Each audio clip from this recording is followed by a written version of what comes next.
Hey everyone, welcome back. So let's be real for a second. Have you ever felt like your emails just kind of vanish into a black hole? Or maybe a super simple conversation somehow just spirals into total confusion? Well, if so, you're definitely in the right place. Today we're diving into this explainer to look at the absolute core principles of clear communication. The coolest thing about what we're unpacking today is that all that chaos, the missed deadlines, the friction, the stress, it can literally be solved by just distilling things into a straightforward flow. So let's jump right in and see exactly how to completely transform the way we interact. Now, I want you to really chew on this for a second. What actually makes a conversation truly clear? We communicate all day, every day, right? But how often do you walk away from an exchange absolutely 100% certain that the other person is on the exact same page as you? Honestly, if you're like most of us, you probably go into everyday exchanges running on hope, just kind of hoping they get your point. But hey, hope is not a strategy. There's actually a definitive communication lifecycle that completely eliminates all that guesswork. We're going to break down every single phase of it right here, right now, so you never have to leave your messaging to chance again. All right, Section 1. State what, why, and when. Starting a message basically boils down to 3 unbreakable rules. First up, state exactly what needs to happen. I know, it sounds obvious, right? But think about how often we just bury the actual request under a mountain of polite filler. You've got to bring that action right to the forefront. Second, explain why it matters. Honestly, this is the piece that gets skipped way too often. When you explain the why, you're giving them context, you're showing them the purpose, which naturally boosts their investment in getting it done. And finally, step 3, specify by when it needs to happen. Because without a firm timeline, soon might mean today for you, but, next month for them. Hitting these 3 distinct beats in order, the what, the why, and the when, guarantees your initial intent lands without a single ounce of ambiguity. Moving on to Section 2, adapt and listen fully. Okay, so you absolutely must adapt your message to the person and the situation so it actually resonates. Look at it this way. You could have the absolute perfect what, why, and when, but if you deliver in a way the other person just can't absorb, the whole thing falls flat. You really have to read the room. Are you talking to a super busy executive who just needs that 10-second bottom line? Or are you chatting with a team member who really needs those granular details to execute things right? The situation totally matters. Tweaking your style to fit the specific individual and context isn't just nice to do, it's absolutely crucial if you want the message to stick.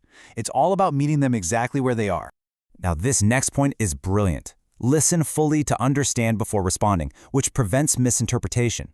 Let's just pause on that for a second, because it's pretty profound. You need to listen to understand, not just sit there formulating your clever reply while they're still talking.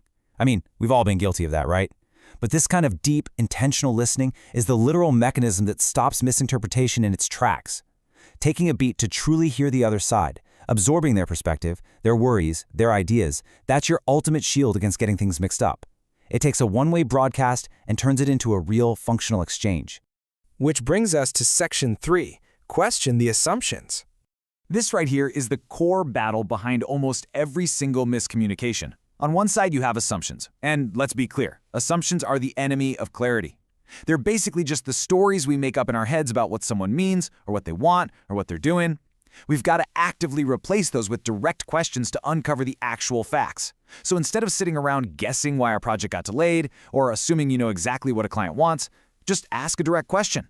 Making that simple pivot from an internal assumption to an external question completely cuts through the fog. It forces the whole conversation back into the realm of undeniable facts, keeping things crisp, objective, and super productive. All right, Section 4, close the loop.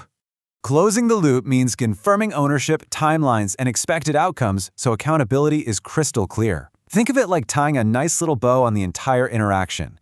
Ownership means both of you know exactly who is doing what. Timelines ensure you both agree on when it's happening. And expected outcomes? That just means you're both picturing the exact same final result. So why is this specific step such a big deal?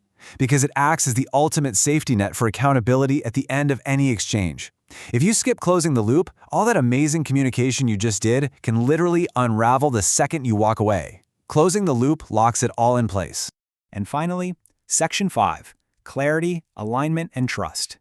Following this sequence practically guarantees 3 vital outcomes in any exchange, whether it's at work or at home. First up, clarity. By stating the what, why, and when, and hunting down the facts, you completely eliminate confusion. Second is alignment. When you adapt your style, truly listen, and close the loop, suddenly everyone is marching in the exact same direction. And the big one, trust. Trust is just the natural byproduct of clarity and alignment. When people know exactly what to expect from you, and you consistently make sure you understand each other, trust absolutely skyrockets.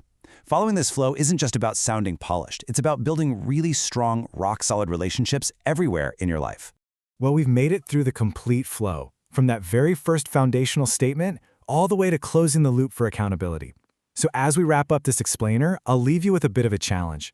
Are you leaving your next exchange to chance? You've got a definitive, visually structured framework for clear communication now. The very next time you sit down to fire off an email or walk into a big meeting, you have a choice. You can cross your fingers and hope for the best, or you can actually apply this straightforward flow and guarantee clarity, alignment, and trust. I highly encourage you to give it a try today. Thanks so much for joining me. Keep on learning, and I'll catch you next time.